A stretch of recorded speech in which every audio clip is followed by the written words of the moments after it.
Dear students, non profit ഓർഗനൈസേഷൻ്റെ financial statements എങ്ങനെയാണ് prepare ചെയ്യാന്നുള്ളത് നമുക്കിവിടെ പഠിക്കാം. Receipts and payments account, income and expenditure account and balance sheet. ഇങ്ങനെ 3 ഫിനാൻഷ്യൽ സ്റ്റേറ്റ്മെൻറ്റ്സാണ് ഒരു നോൺ പ്രോഫിറ്റ് ഓർഗനൈസേഷൻ പ്രിപ്പയർ ചെയ്യേണ്ടത്.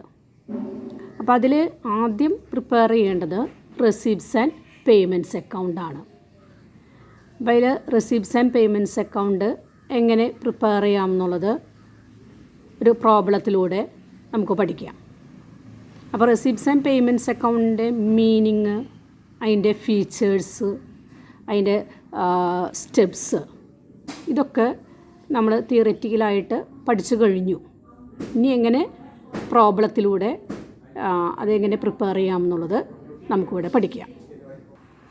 ഈ പ്രോബ്ലം ചെയ്തു തുടങ്ങുന്നതിന് മുമ്പ് ഈ ക്വസ്റ്റ്യൻ നിങ്ങളുടെ നോട്ട്ബുക്കിൽ എഴുതിയിടുക. അപ്പോൾ ഒരു ചാപ്റ്ററിൽ ക്വസ്റ്റ്യൻ എഴുതി തുടങ്ങുമ്പോൾ question number 1, question number 2, question number 3 അങ്ങനെ കണ്ടിന്യൂസ് ആയിട്ട് എഴുതി തുടങ്ങാം. ആ ചാപ്റ്റർ കഴിയുന്നതുവരെ ആ ഒരു ഓർഡറിലായിരിക്കണം ക്വസ്റ്റ്യൻസ് എഴുതേണ്ടത്. ഇനി ഇവിടെ തന്ന ക്വസ്റ്റ്യൻ ഒന്ന് നമുക്ക് വായിച്ചു നോക്കാം. Winners club started functioning on 1st January 2012. അതായത് വിന്നേഴ്സ് ക്ലബ്ബ് എന്ന് പറയുന്ന ഒരു നോൺ പ്രോഫിറ്റ് ഓർഗനൈസേഷൻ ആണ് ഇവിടെ തന്നിരിക്കുന്നത്. ആ നോൺ പ്രോഫിറ്റ് ഓർഗനൈസേഷൻ സ്റ്റാർട്ട് ചെയ്തിരിക്കുന്നത് 1st January 2012 during the year ending 31st December. It's receipts and payments were as follows. During the year ending എന്ന് പറഞ്ഞാൽ ആ വർഷം അവസാനം, അതായത് 31st December 2012 അതിൻ്റെ റെസിപ്റ്റ്സുകളും പേയ്മെൻറ്റ്സുകളാണ് തന്നിരിക്കുന്നത്. റെസിപ്റ്റ്സ് ഏതൊക്കെയാണ്? Subscription, donation, entrance fees. Payments printing and stationery, rent, salary, postage, sundries, investment. ഇതാണ് വിന്നേഴ്സ് ക്ലബിൻ്റെ റെസിപ്റ്റ്സും പേയ്മെൻറ്റ്സ് എന്ന് പറയുന്നത്. ഇവിടെ റെസിപ്റ്റ്സും പേയ്മെൻറ്റ്സൊക്കെ സെപ്പറേറ്റ് ആയിട്ട് തന്നിട്ടുണ്ട്. അപ്പോൾ നമുക്കിവിടെ കൺഫ്യൂഷൻ്റെ ആവശ്യമില്ല. ഇനി അതിൻ്റെ താഴെ on 31st December 2012 the club had cash in hand ₹1,575, cash at bank ₹10,000.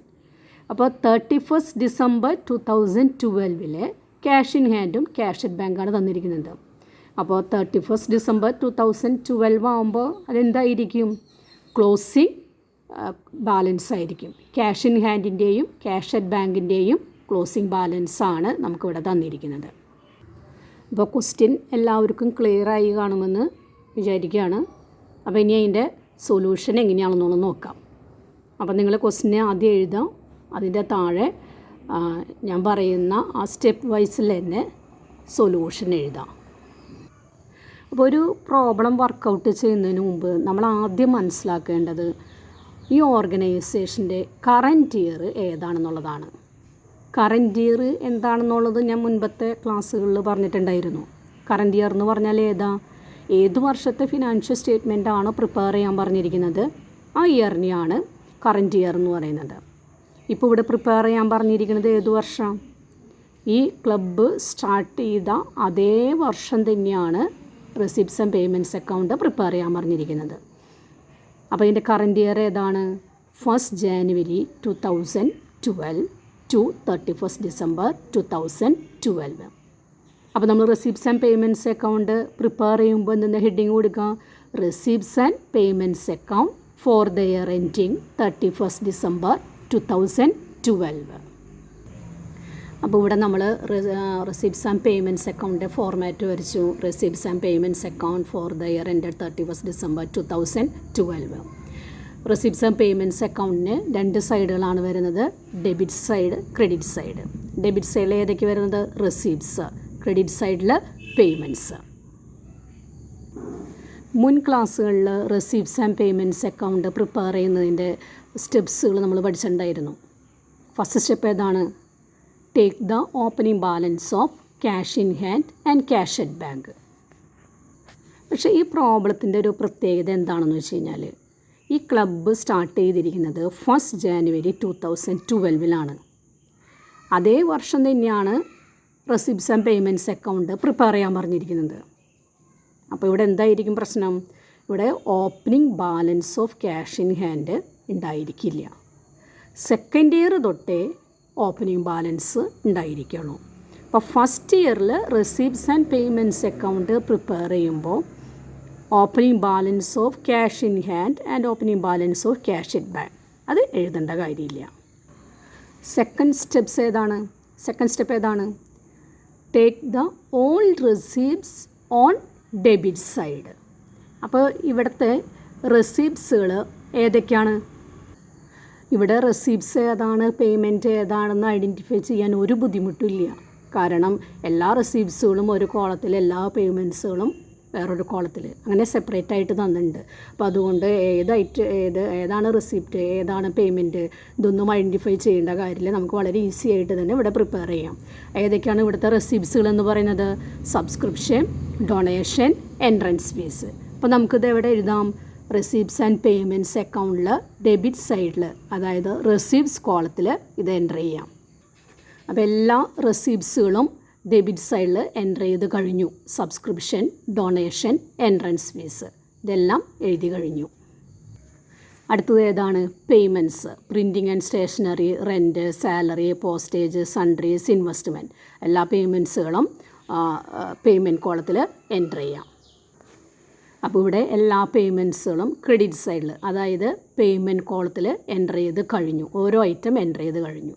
ഇവിടെ റെസിപ്റ്റ്സും പേയ്മെൻറ്റ്സും എൻ്റർ ചെയ്യുമ്പോൾ ശ്രദ്ധിക്കേണ്ട ഒരു കാര്യം, ഈ റെസിപ്റ്റ്സും പേയ്മെൻറ്റ്സുകളും ക്യാപിറ്റൽ നേച്ചറിലുള്ളതാണോ റവന്യൂ നേച്ചറിലുള്ളതാണോ എന്ന് നമ്മൾ നോക്കേണ്ട കാര്യമില്ല. All receipts and payments R recorded in receipts and payments account. Fourth step ഏതാണ്? അതായത് നോൺ ക്യാഷ് ട്രാൻസാക്ഷൻസ്. ഏതൊക്കെ നോൺ ക്യാഷ് ട്രാൻസാക്ഷൻസ്? ഡിപ്രീസിയേഷൻ, അതുപോലെ തന്നെ അഡ്ജസ്റ്റ്മെൻറ്റ് എൻട്രീസ്, ജേണൽ പ്രോപ്പറിൽ എഴുതുന്ന adjustment entries, outstanding expenses, outstanding income, prepaid expense, prepaid income, ഇതൊക്കെയാണ് non cash transactions എന്ന് പറയുന്നത്. Non cash transactions ഇവിടെ എക്സ്ക്ലൂഡ് ചെയ്യണം, അതായത് എൻ്റർ ചെയ്യാൻ പാടില്ല. അപ്പോൾ നമുക്കിവിടെ ഒന്നും അങ്ങനെ ഒരു നോൺ ക്യാഷ് ട്രാൻസാക്ഷൻസ് ഒന്നും ഇവിടെ തന്നിട്ടില്ല. അപ്പോൾ പിന്നെ നമ്മളിവിടെ കൺഫ്യൂഷൻ ആവേണ്ട കാര്യമൊന്നുമില്ല. അപ്പോൾ നാലാമത്തെ സ്റ്റെപ്പ് ഏതാണ്? Exclude non cash transactions. Last step ഏതാ പഠിച്ചത്? Take the difference between debit side and credit side. അപ്പോൾ ഇവിടെ ഡെബിറ്റ് സൈഡിൻ്റെയും ക്രെഡിറ്റ് സൈഡിൻ്റെയും ടോട്ടൽ കണ്ടുപിടിച്ചു, അതിൻ്റെ ഡിഫറൻസ് കണ്ടുപിടിച്ചു. അപ്പോൾ കൂടുതൽ വന്നിരിക്കുന്നത് ഏത് സൈഡിലാണ്? റെസീപ്റ്റ് സൈഡിലാണ് കൂടുതൽ വന്നിരിക്കുന്നത്. അതായത് ക്യാഷ് ആണ് നമ്മുടെ കയ്യിൽ കൂടുതലായിട്ട് വന്നിരിക്കുന്നത്, റെസിപ്റ്റ്സ് ആണ് കൂടുതലായിട്ട് വന്നിരിക്കുന്നത്. അപ്പോൾ അതിൻ്റെ ബാലൻസ് എവിടെ എഴുതും? ക്രെഡിറ്റ് സൈഡിൽ balance carry down. Cash in hand 1575, cash at bank 10,000. Receipt side payment സൈഡിനേക്കാളും കൂടുതലാവുകയാണെങ്കിൽ അതെന്തിനാണ് റെപ്രസെൻ്റ് ചെയ്യുന്നത്? അത് നമ്മൾ നേരത്തെ തിയറിയിൽ പഠിച്ച പോലെ തന്നെ cash in hand, cash at bank. ഇനി അങ്ങനെയല്ല, എൻ്റെ പേയ്മെൻറ്റ് സൈഡാണ് കൂടുതൽ വരുന്നതിരിക്കുക. അത് if the payment side is greater than receipt side it represents bank over draft. അപ്പോൾ ഇവിടെ കൂടുതൽ വന്നിരിക്കുന്നത് റെസിപ്റ്റ് സൈഡിലാണ് കൂടുതൽ വന്നിരിക്കുന്നത്. അപ്പോൾ അതിൻ്റെ ബാലൻസ് എന്ന് പറയുന്നത് ഏതാണ്? Cash in hand, cash at bank. ഇവിടുത്തെ വേറൊരു പ്രത്യേകത എന്ന് പറയുന്നത്, ഈ പ്രോബ്ലത്തിൽ ക്ലോസിംഗ് ബാലൻസ് എത്രയാണെന്നുള്ളത് കൃത്യമായിട്ട് നമുക്കിവിടെ തന്നിട്ടുണ്ട്. Again, on 31st December 2012, the club had cash in hand 1575, cash at bank 10,000. അപ്പോൾ അതുകൊണ്ട് നമ്മളവിടെ ഡിഫറൻസ് കണ്ടുപിടിച്ച് എഴുതേണ്ട കാര്യമില്ല, ഡിഫറൻസിൻ്റെ കണ്ടുപിടിക്കേണ്ട കാര്യമില്ല. നേരെ നമ്മൾ എന്ത് ചെയ്താൽ മതി? ഈ ക്ലോസിംഗ് ബാലൻസോ ക്യാഷ് ഇൻ ഹാൻഡും ക്യാഷ് അറ്റ് ബാങ്കും അവിടെ നേരെ എൻ്റർ ചെയ്താൽ മതി. കണ്ടോ, നമ്മളിപ്പോൾ ഇവിടെ ഡിഫറൻസ് കണ്ടുപിടിക്കാൻ നിന്നില്ല, നേരെ നമ്മൾ ബാലൻസ് ക്യാരി ഡൗൺ എന്ന് പറഞ്ഞ് ക്യാഷ് ഇൻ ഹാൻഡും ക്യാഷ് അറ്റ് ബാങ്കും എൻ്റർ ചെയ്യാണ് ചെയ്തത്. അപ്പോൾ ഈ റെസിപ്റ്റ്സ് ആൻഡ് പേയ്മെൻറ്റ്സ് അക്കൗണ്ട് എങ്ങനെയാണ് പ്രിപ്പയർ ചെയ്തതെന്നുള്ളത് നമുക്കിവിടെ ഒന്നും കൂടി നോക്കാം. ആദ്യം നമ്മളിതിൻ്റെ ഹെഡിങ് കൊടുത്തു, receipts and payments account for the year ended 31st December 2012. Debit side, credit side. Debit സൈഡിൽ റെസിപ്റ്റ്സ് എഴുതുന്നു, ക്രെഡിറ്റ് സൈഡിൽ പേയ്മെൻറ്റ്സ് എഴുതുന്നു. ഇനി അതിൻ്റെ ഫോർമാറ്റൊക്കെ വരച്ച് കഴിഞ്ഞാൽ നമുക്ക് അതിൻ്റെ ആ സ്റ്റെപ്സിൻ്റെ ഓർഡറിൽ നോക്കി നോക്കാം. ഫസ്റ്റ് സ്റ്റെപ്പ് ഏതാണ്? Take the opening balance of cash in hand and cash at bank. ഇത് ഈ വിന്നേഴ്സ് ക്ലബ്ബ് എന്ന് പറയുന്ന നോൺ പ്രോഫിറ്റ് ഓർഗനൈസേഷൻ സ്റ്റാർട്ട് ചെയ്തിരിക്കുന്നത് 2012 അപ്പോൾ സ്റ്റാർട്ട് ചെയ്ത അതേ വർഷം തന്നെയാണ് ഫിനാൻഷ്യൽ സ്റ്റേറ്റ്മെൻറ്റ്സ് പ്രിപ്പയർ ചെയ്യാൻ പറഞ്ഞിരിക്കുന്നത്. അതുകൊണ്ട് തന്നെ ഇവിടെ ഓപ്പണിംഗ് ബാലൻസ് ഉണ്ടായിരിക്കില്ല. കൃത്യമായിട്ട് മനസ്സിലായി കാണുമെന്ന് വിചാരിക്കുന്നു. രണ്ടാമത്തെ സ്റ്റെപ്പ് എന്താണ്? Take the receipts on receipt side. അപ്പോൾ എല്ലാ റെസീപ്റ്റ്സും സബ്സ്ക്രിപ്ഷൻ, ഡൊണേഷൻ, എൻട്രൻസ് ഫീസ് അത് ഡെബിറ്റ് സൈഡിൽ എൻ്റർ ചെയ്തു. ക്യാപിറ്റൽ നേച്ചറിലുള്ളതാണോ റവന്യൂ നേച്ചറിലുള്ളതാണോ എന്ന് പരിഗണിക്കേണ്ട കാര്യമില്ല. തേർഡ് സ്റ്റെപ്പ് ഏതാണ്? Take the payments on credit side. അപ്പോൾ എല്ലാ പേയ്മെൻറ്റുകളും ക്രെഡിറ്റ് സൈഡിൽ എഴുതി printing and stationery, rent, salary, postage, sundries, investment etcetera. അപ്പോൾ അതെല്ലാം റെസിപ്റ്റ്സും പേയ്മെൻറ്റ്സുകളും ഇവിടെ എൻ്റർ ചെയ്ത് കഴിഞ്ഞു.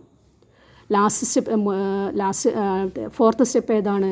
Exclude non cash transactions. Non cash transactions നമുക്കിവിടെ തരാത്തതുകൊണ്ട് നമ്മൾ പിന്നെ അത് നോക്കേണ്ട കാര്യമില്ല. ലാസ്റ്റ് സ്റ്റെപ്പ് ഏതാണ്?